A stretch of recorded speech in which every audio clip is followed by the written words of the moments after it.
మీ అందరికీ praise the lord. ఈరోజు మనము మత్తయి సువార్తలో ఒక ముఖ్యమైన అంశము మనం చూద్దాం. 2 పునాదుల యొక్క ఉపమానము. మత్తయి సువార్త 7వ అధ్యాయము 24 నుంచి 27 వచనాలు మీరు బైబిల్ ఓపెన్ చేసి చదివినట్లయితే 2 పునాదుల యొక్క ఉపమానం గురించి స్పష్టంగా చెబుతూ ఉంది. ఉపమానం అంటే ఏంటంటే ఒక విషయముతో మరొక తెలిసిన విషయముతో పోల్చడమే ఉపమానం అని చెబుతూ ఉంది.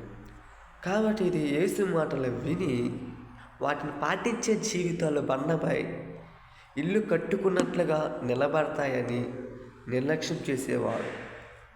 కాబట్టి మన యొక్క జీవితం యొక్క పునాది ఎలా ఉంది? ఇల్లు మీద బండ మీద కట్టబడిన పునాదిగా ఉందా? ఇసుక మీద కట్టబడిన పునాదిగా ఉందా?